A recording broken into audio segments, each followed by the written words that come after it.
Hi guys, in this video we discuss iconoclasm in the Sunnah. It is difficult to say at what stage of his life Muhammad became a convinced monotheist. The evidence available suggests that his evolution towards his creed was a slow process. Dealing with the years after his marriage to Khadija and before he became a prophet, Margoliouth cites old Islamic sources and concludes that Muhammad was an idolater for quite some time. Quote unquote, the names of some of the children show that their parents, when they named them, were idolaters. Nor is there anything to indicate that Muhammad was at this time of a monotheistic or religious turn of mind. He, with Khadija, performed some domestic rite in honor of one of the goddesses each night before retiring. At the wedding of his cousin, Abu Lahab's daughter, he is represented as clamoring for sport. He confessed to having at one time sacrificed a grey sheep to Al-Uzza and probably did so more than once. A story which may be true shows us Muhammad with his stepson inviting the Meccan monotheists Zaid, son of Amr, to eat with them of meat offered to idols. The old man refused. The quote ends here. This is a quote from D.S. Margoliouth. The book is called Muhammad and the Rise of Islam. Islamic hagiography, however, tells us that the Prophet was an uncompromising monotheist and a determined iconoclast from the moment he was conceived in the womb of his mother. Now the quote begins. The quote is from the Rawzal Us-Safa, or Garden of Purity, by Muhammad Khawand Shah bin Mahmud, translated into English by E. Rehastek in 1982. The quote is, "It is related that on the morning of conception, the idols in all the inhabited quarters of the earth were overturned." The quote ends. Mightier events took place on the night of his birth. A lake dried up, a river overflowed, and the palace of the Persian monarch, quote unquote, so trembled that 14 of its pinnacles fell to the ground. More significantly, another quote begins, "News arrived from Estakhan that the fire of the chief temple of Persia, which had burned for 1,000 years, had become extinguished." The quote ends. Nearer home, the pagans in Mecca witnessed a scene which left them distressed. Another quote begins, "Another event of the night of the nativity took place when the Quraysh were holding a festival in honor of one of their idols, in whose temple they had at that time assembled, and were engaged in eating and drinking. They found, however, that their god had fallen to the ground and set him up again. But as he was, a short time afterwards, again found prostrate on his face, the idolaters were much dismayed and directed him again. When they had done so the third time, a voice was heard from the cavity of the idol saying, 'All the religions of the earth in the east and west respond to the nativity, whom its light strikes, and idolatry decreases, and the hearts of all the kings of the earth tremble with fear.'" The quote ends. As a baby, Muhammad was suckled by a desert woman, Halima. One day she came to Mecca to see the Ukaz fair, carrying Muhammad with her. An astrologer saw the baby and shouted, "Come here, O people of Hudail! Come here, O Arabs!" People gathered round him, Halima among them.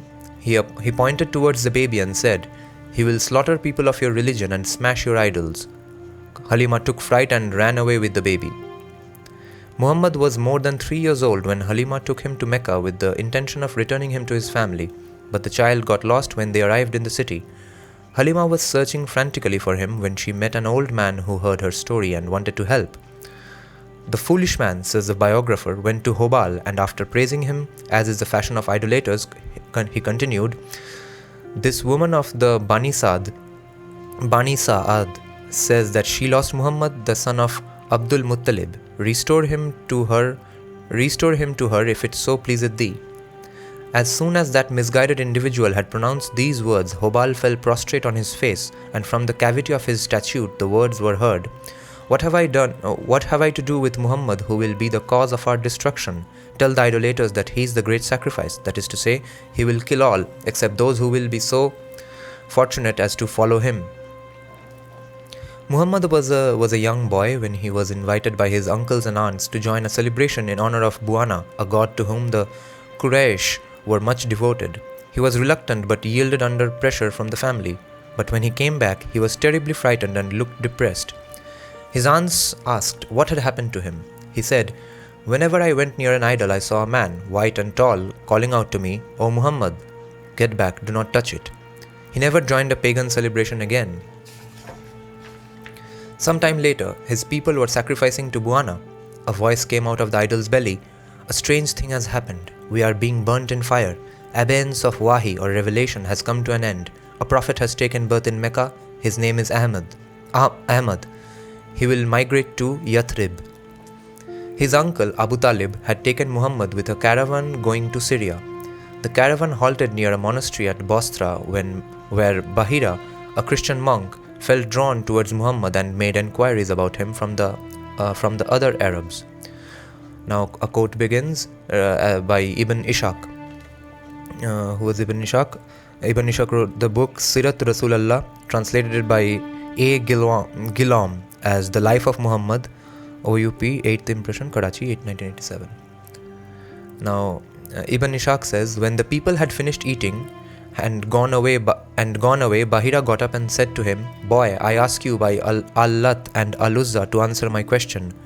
Now Bahira said this only because he had heard his people swearing by these gods. They alleged that the apostle of God said to him, 'Do not ask me by Al-Lat and Al-Uzza, for by Allah nothing is more hateful for me than these two gods.'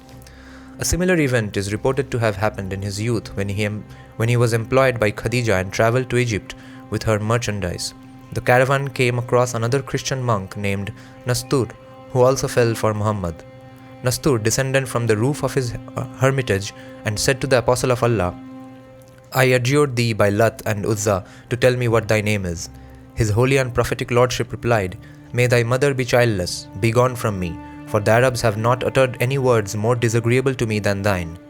At a later stage in the same journey, Muhammad had a dispute with a Jew on account of some business transaction. The Jew said, 'I adjure you by Lat and Uzza.' Muhammad replied, 'Whenever I pass by Lat and Uzza, I turn away my face from them.'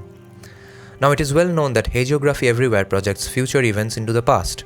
We have quoted from the hagiography of the Prophet not to decry it, but to make the point that Islamic lore has always looked at Muhammad as a born iconoclast. This was not necessary because only his practices as a prophet provide the pious precedents. But hagiography hates to leave any loopholes, even if it has to invent events. Hagiography yields place to history as we move into the period of Muhammad's prophethood. While initiating Ali B. Abu Talib into Islam, Muhammad said, "I call you to God, the one without associate, to worship him and disavow Al-Lat and Al-Uzza." Ali was surprised as he had never heard such a thing before and offered to consult his father Abu Talib, but Muhammad told him, "If you do not accept Islam, then conceal the matter." Next morning, Ali came and requested Muhammad to initiate him. He had made up his mind after a night's reflection. Muhammad said to him, "Bear witness that there is no God but Allah alone, without associate, and disavow Al-Lat and Al-Uzza." Ali became a Muslim but quote-unquote concealed his Islam and did not let it be seen. Islam at this time was a secret society. Ibn Hanbal cites another tradition from Ali about what the Prophet attempted while Islam was being kept concealed. Ali said, "I and the Prophet walked till we came to the Kaaba. Then the Prophet of Allah said to me, 'Sit down.' Then he stood on my shoulders and I arose. But when he saw that I could not support him, he came down, sat down and said, 'Stand on my shoulders.' Then I climbed on his shoulders and he stood up, and it seemed to me as if I could have touched the sky had I wished. Then I climbed on the roof of the Kaaba, on which there was an image of copper and iron. Then I began to loosen it at its right and left side, in front and behind, until it was in my power. Then the Prophet of Allah called to me, 'Throw it down.' Then I threw it down so that it broke into pieces like a bottle. I then climbed down from the Kaaba and hurried away with the Prophet till we hid ourselves in the houses for fear someone might meet us. Shia theologians have transferred this adventure to the time when the Prophet reached the Kaaba after the conquest of Mecca, but that is no more than a sectarian exercise. The language of the tradition connects the event to the time when Islam was still a secret society. Moreover, Ali is shown as a boy rather than a stalwart, which he had become by the time Mecca was conquered. Another incident relates to the time after Islam had come out into the open. It was reported to Hamza, the Prophet's uncle, that Abu-i-Hakam, a Meccan chief whom the Muslims called Abu Jahl, Jahl, had insulted Muhammad. Hamza was still a pagan and therefore cared for kinship ties. He went to Muhammad, who was sitting in the precincts of the Kaaba, and said, "Thy uncle has come to take vengeance on thy enemy." Muhammad asked him to leave alone the man, who has no uncle, neither father nor mother, no man of business nor wazir, meaning himself. But Hamza swore by Lat and Uzza, saying, "I have come only to aid and protect thee. T-H-E-E. The Prophet felt annoyed at his uncle's mention of the pagan goddesses and said, "I swear by that God who has sent me in truth that if thou fightest long enough against infidels to be drowned in their blood, thou will only be removed further and further from the Lord of unity until thou sayest, I bear witness that there is no God but Allah, and I testify that Muhammad is the apostle of Allah." On the whole, however, the situation in Mecca was unfavorable to the Prophet. The pagans were in a strong position and he could not touch their idols or places of worship, howsoever keen he might have been to desecrate or destroy them. His attempt to invite another Abyssinian invasion of Mecca for taking over the Kaaba and turning it into a place of monotheistic worship was also a failure. The Christian king was very kind to the Muslims, whom Muhammad had sent to his court. His domestic situation, however, did not permit a foreign adventure. The Prophet's attempt to raise Taif against Mecca also ended in failure. He found himself utterly helpless against the pagan stronghold. He could only curse the idolaters and invoke Allah's wrath against them. It was in Medina that his followers started doing something concrete vis-a-vis the idols after they had entered into a pact with them at Al-Aqaba for moving his headquarters to their city. Ibn Ishaq reports, when they came to Medina, they openly professed Islam there. Now, some of the sheikhs still kept to their old idolatry, among whom was Amr bi al-Jamu, whose son Muad had been present at Al-Aqaba and done homage to the apostle there. Amr was one of the tribal nobles and leaders and had set up in his house a wooden idol called Manat, as the nobles used to do, making it a god to reverence and keeping it clean. When the young men of Bi Salama and his own son Muad adopted Islam with the other men who had been at Al-Aqaba, they used to creep in at night to this idol of Amr's and carry it away and throw it on its face into a cesspit. When the morning came, Amr cried, "Woe to you! Who has been at our gods this night?" Then he went in search of the idol, and when he found it, he washed it and cleaned it and perfumed it, saying, "By God, if I knew who had done this, I would treat him shamefully." When night came and he was fast asleep, they did the same thing again, and he restored the idol in the morning. This happened several times. The quote ends by Ibn Ishaq. The Prophet stayed at Quba in the course of his flight from Mecca. This was a place 3 miles outside Medina. A mosque was built here during the Prophet's stay. It was the first mosque in the history of Islam. The details of this site on which it was built are not available in the sources, but we are told something about the second and the major mosque built by the Prophet in Medina soon after his arrival in that city. The site was a garden which he purchased. According to a tradition from Anas B. Malik, there were graves of the idolaters, dilapidated buildings and date trees in the garden. The Prophet gave the order and the graves of the idolaters were dug out, the dilapidated buildings were leveled with the ground, and the date trees cut down. Most probably the site was a sacred grove and the buildings that stood there were places of pagan worship, neglected or abandoned due to the rising tide of monotheism in Medina. This much at least is certain, that the Prophet showed contempt for the graves of the idolaters. In days to come, Muslims will show veneration for graves in which their own brothers in faith are buried. Cutting down of date trees was also a sacrilege according to pagan ethics. Ali found a Muslim at Quba stealing idols in the night and getting them burnt. Ibn Ishaq proceeds, he used to say that in Quba there was an unmarried Muslim woman and he noticed that a man used to come to her in the middle of the night and knock on her door. She would come out and he would give her something. He felt very suspicious of him and asked her what was the meaning of this nightly performance, as she was a Muslim woman without a husband. She told him that he was Sal bi Hunayf bi Wahib, who knew that she was all alone and he used to break up the idols of his tribe at night and bring her the pieces to use as fuel. The available sources provide no evidence of the Prophet or his followers in Medina desecrating or destroying any pagan shrines or breaking idols during the many expeditions they mounted on tribal settlements far and near. It is unlikely that the biographers of the Prophet or other Muslim annalists would have suppressed the facts on this score, for acts of iconoclasm were a matter of pride for them and an essential element in their glorification of Islam. Most probably, the Muslims did not get proper opportunities for this, their favorite pastime, because most of the expeditions were surprise raids aimed at plunder or assassination or both. It is also probable that the Prophet did not want to show his hand before the right time and thus provoke more than normal resistance to his acts of aggression. Or perhaps it was the Prophet's strategy to break the morale of the pagans by slaughter and rapine before he moved on to their places of worship. Whatever the reason, all available evidence suggests that the Prophet was busy throughout this period in amassing booty and ransom for financing his military machine and recruiting desperados for the final assault on Mecca. The Muslim army that finally moved on Mecca in the year AD 630 was a formidable force by Arabian standards of that time. Abbas B. Mirdas al-Sulami, the Muslim poet, sang, "With us on the day Muhammad entered Mecca were 1,000 marked men.